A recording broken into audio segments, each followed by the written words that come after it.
Welcome back to the Word on Fire show. I'm Matthew Petrusik, Senior Director of the Word on Fire Institute and the host of the Word on Fire show. Thanks for joining us. Alone and more miserable than ever.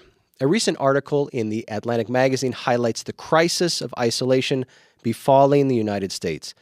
Despite frequent contact by text and on social media platforms, Americans have never been or felt more solitary, especially the younger generations. And the consequences are often fatal.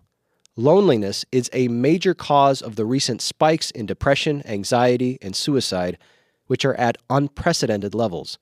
Smartphones are often identified as the culprit, but the source of the problem runs much, much deeper. The fracturing of the relationships that once embedded us in thick concentric circles of family and friends and a larger community can also be traced to a fundamental misunderstanding of individualism and what it truly means to be a fully flourishing human person. Today, to discuss the loss of our social bonds and how Catholic thought can help heal and reunite us, is Bishop Robert Barron.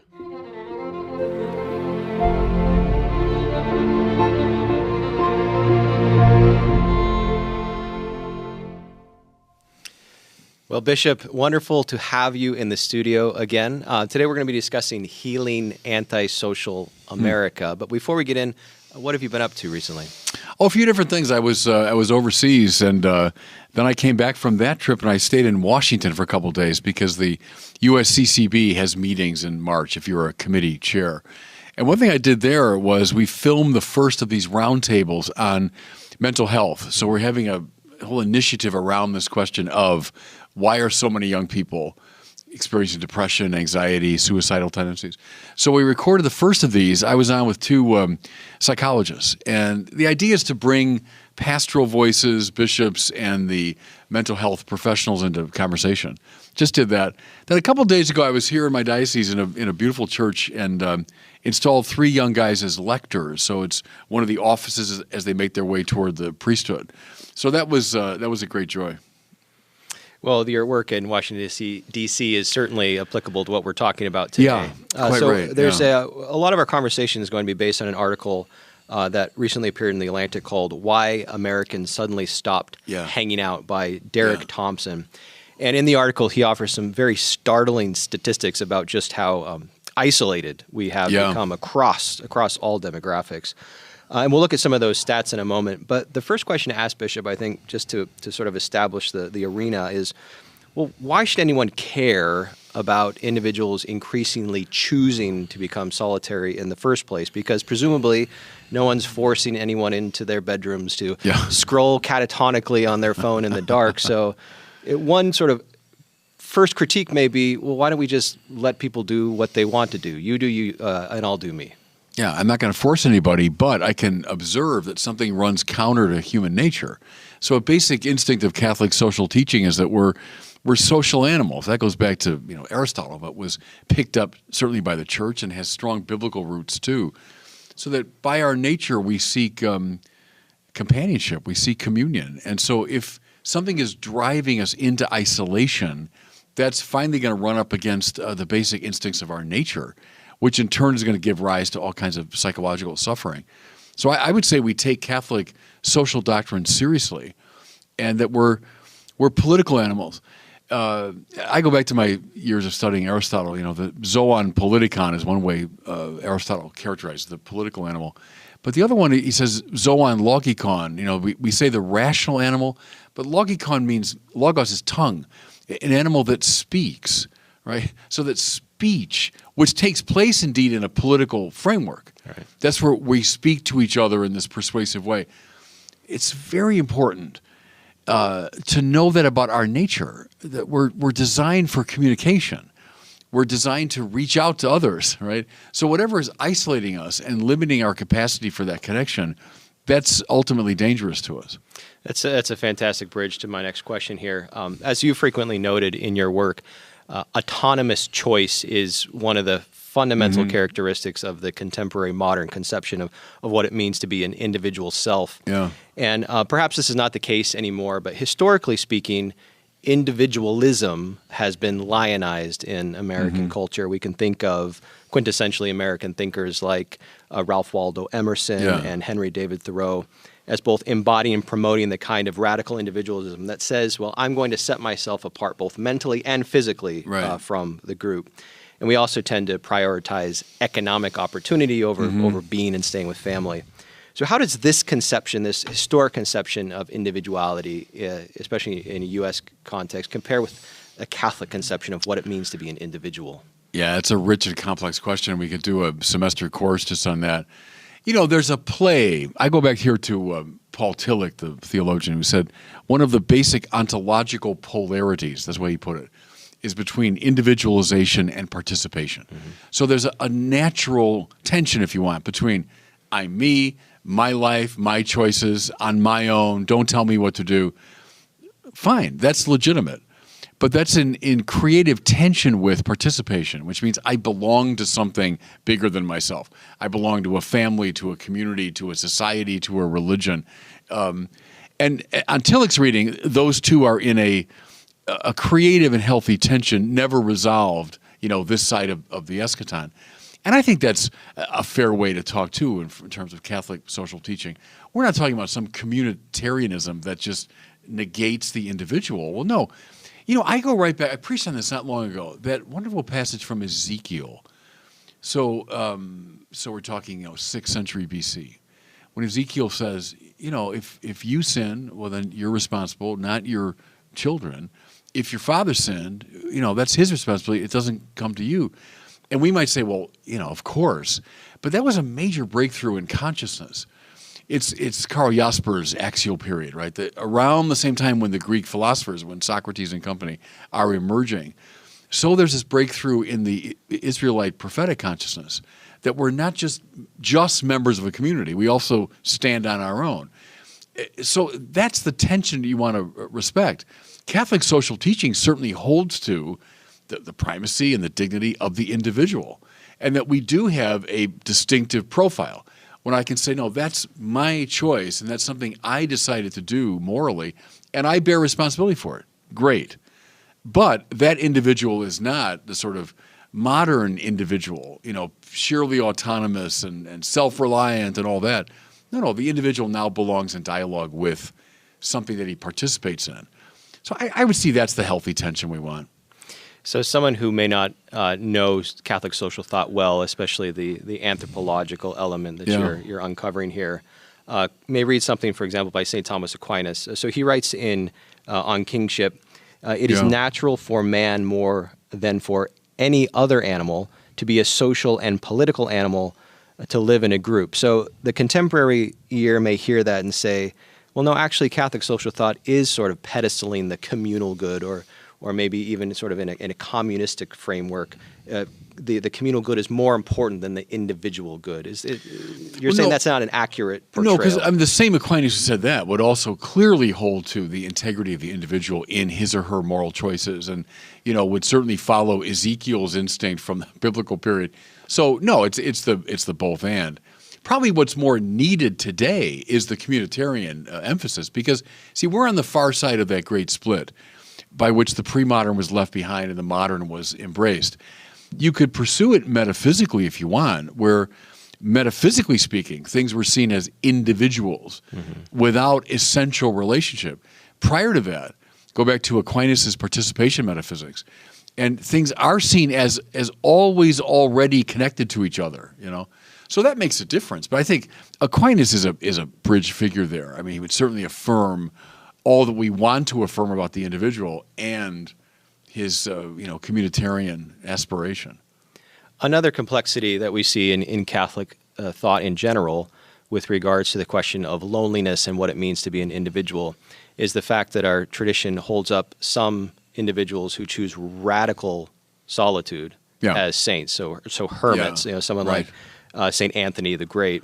So recognizing that there potentially is a place for moral and spiritual greatness in solitude, how do we make a distinction between positive solitude and negative solitude? No, that's good, because it's not like an isolation for the sake of isolation. I mean, all those people like Anthony of the Desert, or the great people that the Carthusians and so on, they're not seeking their own private space so much. They're seeking a place to pray, and prayer, which links them to God, necessarily links them to everything else.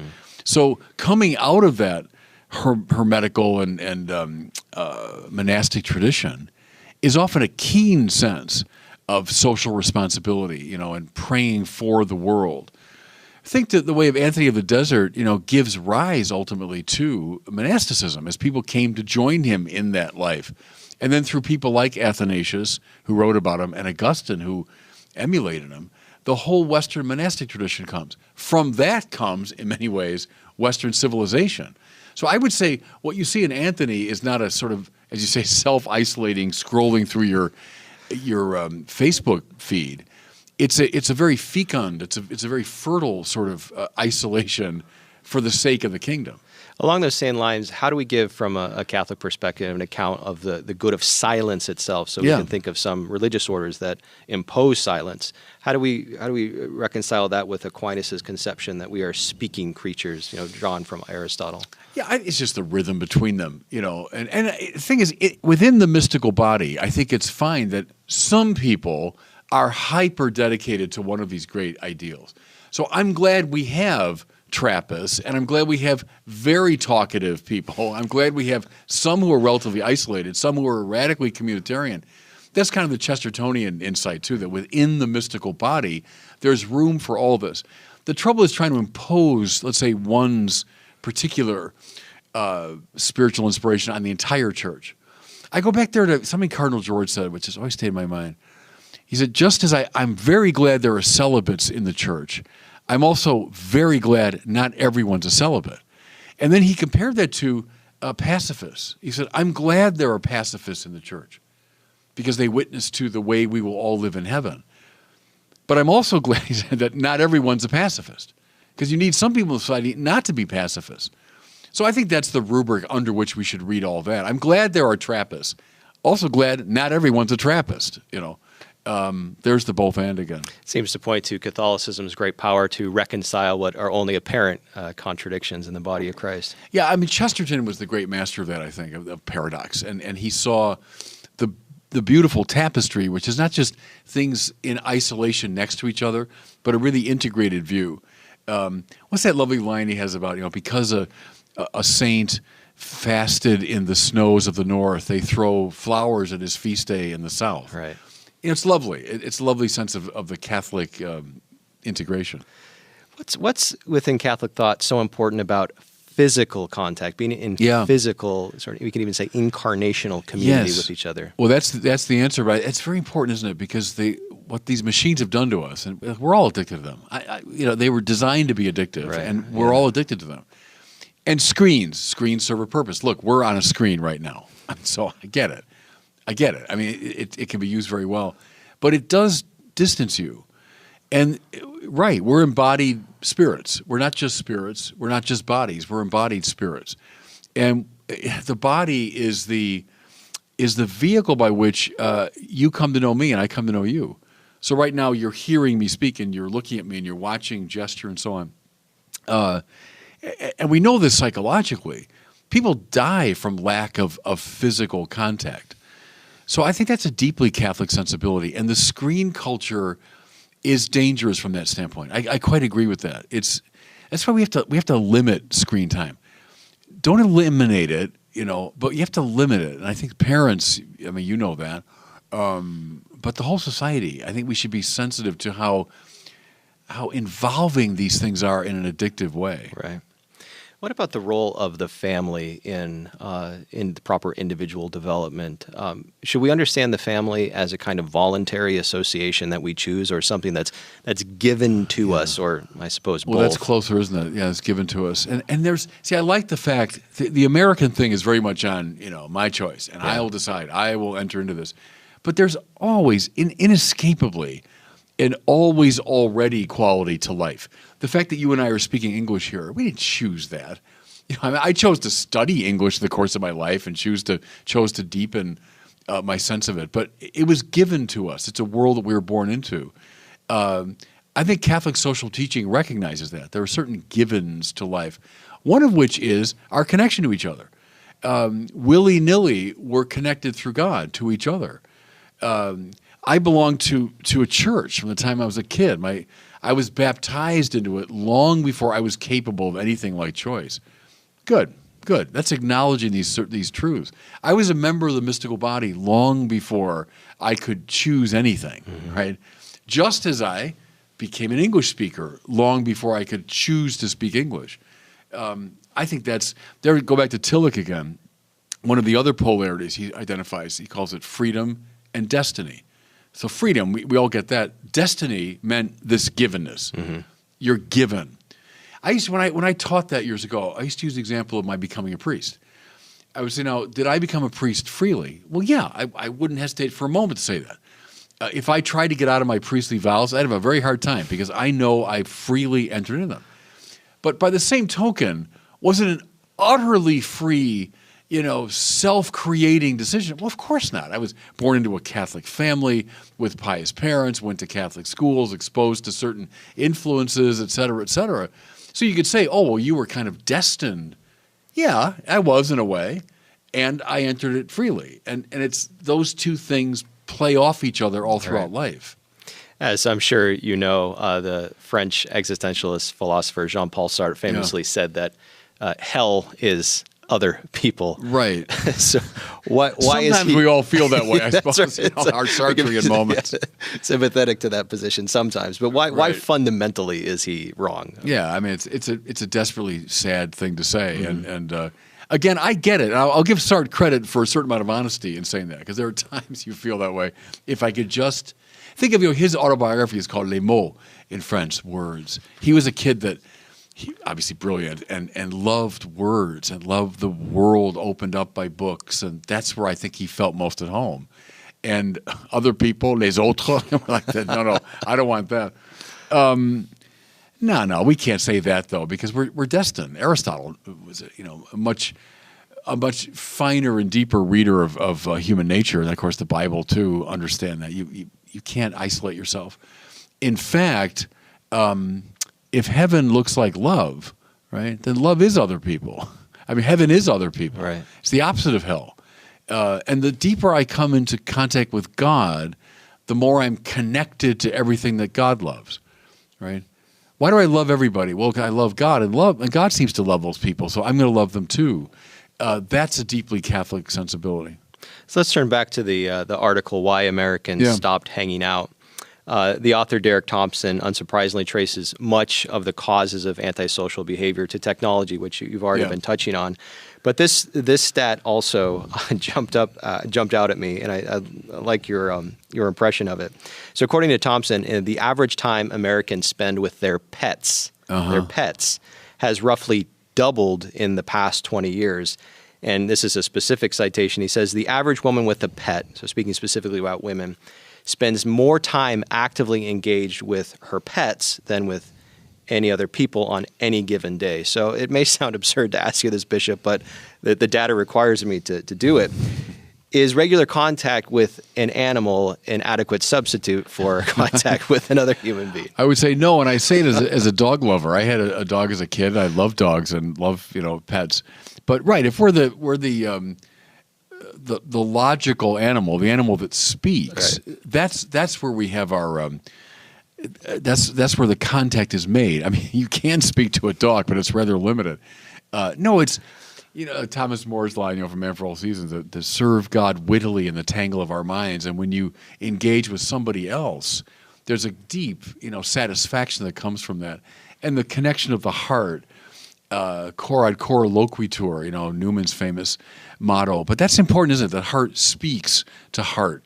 So no, you're not going to find satisfaction with a dog or with your computer screen. You can only find it really in friendly conversation with another.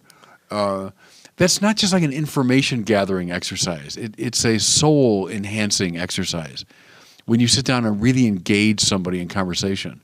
And again, that's a lost art. I'm afraid. I don't want to be picking on the young people, but when you're raised on these stupid machines, you lose that capacity, right? Even to pick up the social cues or how to engage in a conversation, how to start a conversation, the sheer pleasure and joy of following another as you're both seeking for the truth. If something's just kind of given to you on that screen and you just sort of are scrolling through it, you're not conversing. Now, can these machines be a means to cultivate conversation? Yeah, they can. They can. The trouble there, I think, is they often turn mean. What people are able to do in these boxes is just share invective, But the art of conversation, I think for parents to teach their kids how to do that, for teachers to teach their students, here's how you converse with somebody, Here's how you make an argument even. I've talked about that. I think it's a lost art. We know how to hurl invective at each other and hurl insults and one-liners and TikTok little things, but how do you actually make an argument and present your case for something? So I think that's a very important theme, conversation among friends. The great tradition has recognized that as key to our flourishing. There's also the question of nonverbal communication as well. One thing that screens have done has taken away our capacity to look at each other in the eye for a sustained period of time. And that's a subtle business, isn't it? It's a subtle game. And it is a game. The way you learn how to play basketball or how to play chess or something, it's a game with a lot of kind of undefinable elements and more intuitive. But you're right. How do you pick up on cues and the psychology of someone? How do you know, okay, I've just hurt his feelings in saying that, and likely we're going to get derailed now because he's going to get defensive, or that sort of delicious moment when you realize I'm not trying to impress someone. We're actually looking for the truth together, and we're actually making progress. Like we're climbing the mountain toward the truth together. That happens in the best conversations, as it does in the best games, right? When you're playing the game and you're not so preoccupied with my own ego accomplishment, but just the joy of the game, right? Those are the best moments in life in some ways. And if we lose that in our conversational capacity, that's a tragedy. So here are some statistics I think are important to get on the table to emphasize some of the points you've been making. So according to a recent national poll, Americans on average spend 4 hours and 37 minutes per day on their smartphone. And that for Gen Z, so for those born after 1997, that goes up to, this is average per day, 6 hours and 5 minutes. So there's one way we can look at technology and say, well, all technology is sort of morally neutral by definition. It can be used for good, it can be used for ill. But is there something unique about the smartphone that requires extra attention? Yeah, it's addictive, and you can see it there, can't you, in those stats? I think, too, here of Gene Twenge, the psychologist from San Diego, who has said there's a tight correlation between screen time and depression. The higher the screen time, the deeper the depression. And I think that's right. It strikes me as right. Even as I'll confess it, I get drawn into these things too. They're designed that way, and you end up. What are you looking at? Yeah, right. 98% of it is a waste of time, but you're looking at it. No, I think it's very dangerous, and that's why parents especially ought to be, I think, hyper careful about how kids have access to these machines. In a way, with all these things, though, it's a bit like you're shaking your fist at the blue sky because. What are we going to do? I mean, they're there, like it or not, and kids who were raised on them, they're not going to heroically eschew them and go off into the desert, and they won't. So I don't know. I don't have a good answer to that. It's like any technology. I remember when I was in Rome years ago, we had a conference on all this stuff, and a Polish bishop got up and said, my grandmother used to say, this is like back in 10 or something, that the telephone was a very inelegant form of conversation. And he said, well, of course it is. And his grandmother knew that. It wasn't like having a high-level conversation. But what are we going to do? We're not going to say, well, let's get rid of telephones. So I do wrestle with that. And look, we're using it now. I use it in my ministry. So I don't think it's all bad by any means. It can and should be used. And look at some of these. Maybe they're better, these long-form kind of podcasts where people listen for hours to, fairly high-level conversation. Fair enough. How's that different than Illinois farmers standing out in the fields listening to Lincoln and Douglas debate, in 1858? I don't know. Maybe it's not that much difference. So it's got to be monitored. We can't just bury our heads in the sand. We can't say, make this go away. But I guess to subordinate it to these great moral ends. So what would you say, and we'll move to a conclusion soon after this, but what would you say to those who look at Word on Fire, the ministry, the commitment we have to, a commitment to new media, and say, well, we're actually just feeding the beast. We're contributing to individuals' addictions to their phones by providing so much content that's meant to be consumed on smart devices. Yeah, I mean, I guess I would say, in light of all that we pointed out, yes, it's a danger. I'll admit that. But at the same time, these things can be used for the good. And I think ours, please God, is that. So, it's a both and. I don't think there's a super easy demarcation we can make. But yeah, I'd like people to, especially young people, learn how to play like outside, basketball and football. And it's more than just getting your body involved. It's all the social cues thing. I think of all the ways as a kid I learned about human nature by playing basketball with people and playing tennis and football with them. So I would encourage them, use some screen time. One thing we've done, this is in the new program for priestly formation, we have the propedeutic year, so-called, which is like a novitiate year. So anyone approaching the priesthood. And one of the features of the propedeutic year is fasting from social media. So in some cases, they actually take the phones away from students. Other ways, they limit them. But here's what I find interesting. To a person, I was just talking to the rector the other day about this. To a person, the kids like it. They say that's what was most important about the propedeutic year, that we were fasting from social media. So, a fast might be in service of a more careful, balanced usage. So I fast for a time that I might learn, okay, there's a balanced way to do this. That's what I'd want, I think. So your role, of course, as Bishop of the Diocese of Winona-Rochester, I'm sure you hear from those in your diocese, look, Bishop, we are trying to create more events to get people together in person, but we're having such difficulty getting them to show up. Yeah. What kind of advice do you offer to get us together more? Yeah, we do wrestle with that, because the culture's changed.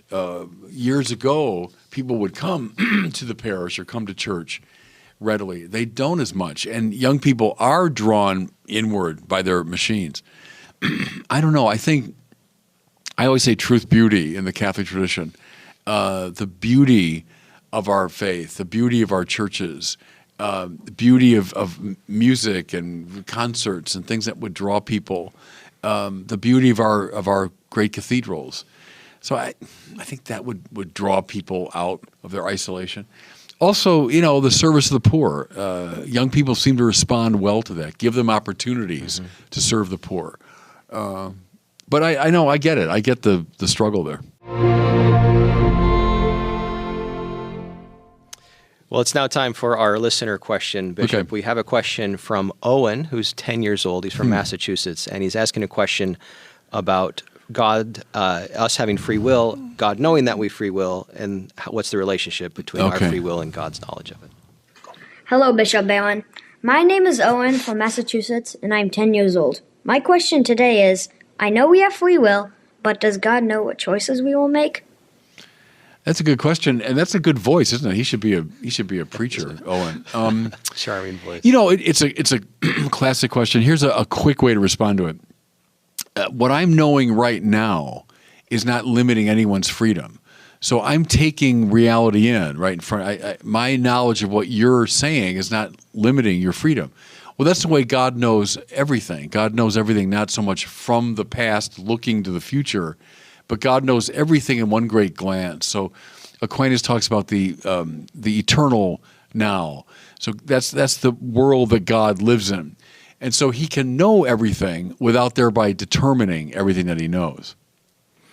Well, thank you very much, Owen, for reaching out to us. If you would like to ask Bishop Barron a question for a future Word on Fire show, please visit askbishopbarron.com. That's askbishopbarron.com, and we would really love to hear from you.